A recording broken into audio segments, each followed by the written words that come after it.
Deputada Coordenadora, colegas, muito obrigado ao Conselho das Escolas e à AEP. O ECD não é um assunto dos professores.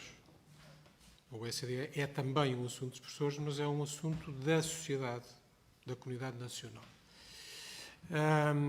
Eu vou aproveitar o facto de termos aqui representantes do lado público e do lado particular e cooperativo para tentar colocar numa perspectiva um bocadinho mais externa e menos endógena ao sistema, porque eu acho que nós caminhamos, ou se não caminharmos, vamos bater contra o muro, para a necessidade de nós olharmos para a escola, para a educação, não como uma coisa que se olha de cima numa visão superestrutural, mas como algo que se olha a partir de baixo e a partir do concreto. Cada terra, cada escola, cada comunidade.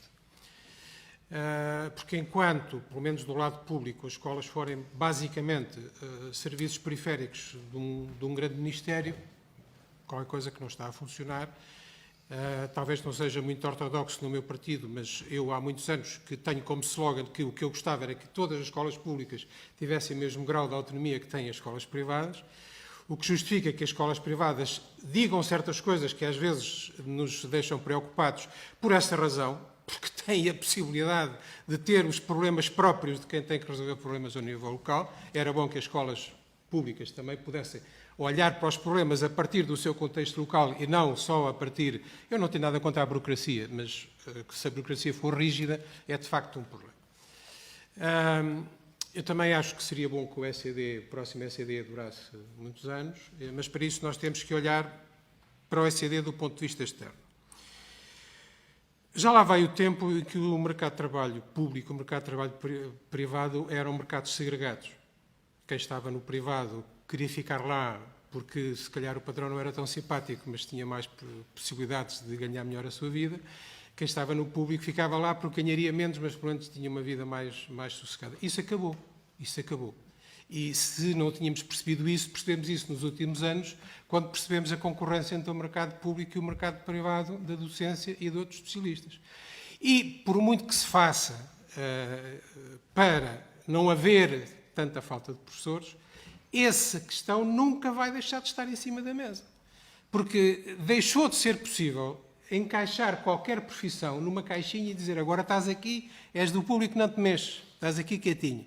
Ou dizer agora aqui estás no privado e aí podes-te mexer mais um bocadinho. Isso acabou.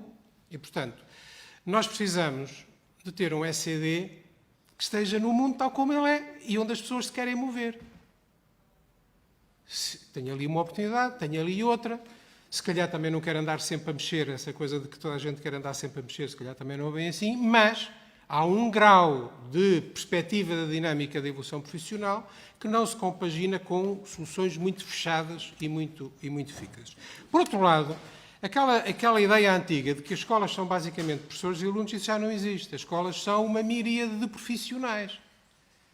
E o professor não é a pessoa que teve uma determinada formação científica estrita e uma determinada formação pedagógica e está ali e não se pode mexer. Porque hoje em dia, não só, como já foi referido pelos meus colegas, pode eventualmente ter que ser dirigente, e isso já implica outras capacidades, mas pode ter que ter um determinado papel na comunidade local, pode ter que ter um determinado papel em relação a problemas novos, diversidade cultural, novas formas de violência, outros papéis que não estavam previstos, e isso implica outra dinâmica. Designadamente, a formação e a evolução e a diversificação dos perfis não pode, mais uma vez, estar fechado num cantinho. E as escolas do futuro, a meu ver, vão ser, em larga medida, não sei a quantas décadas é que está esse futuro, mas as escolas do futuro vão ser, inevitavelmente, escolas onde se decidem muito mais coisas ali e não à espera que alguém diga como é que se faz. E isso implica outras competências.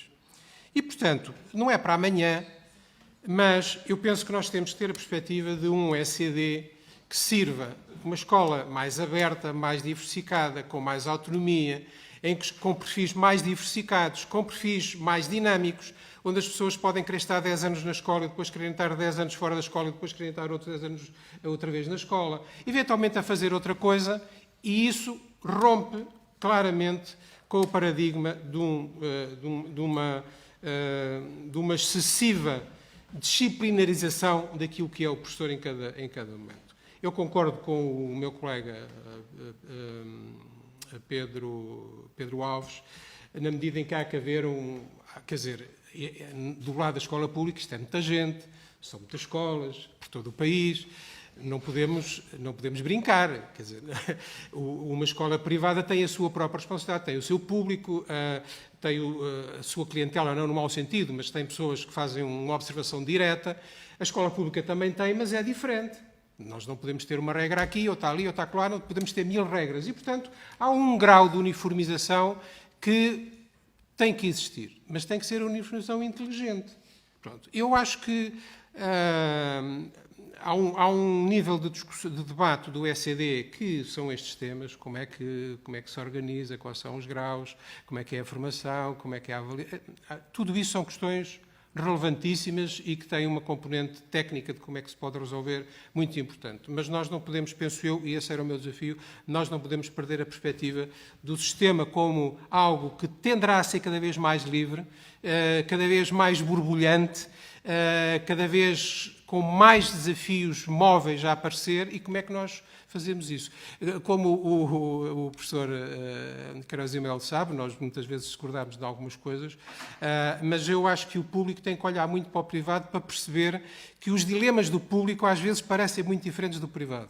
Mas os dilemas do público, muitas vezes, se olharmos para o privado, percebemos quais são os verdadeiros dilemas que o público devia estar a resolver. E talvez isso nos ensine a não estarmos sempre a olhar para o lado errado das questões. Porque se nós não colocarmos as boas questões, também não teremos as boas respostas. Muito obrigado.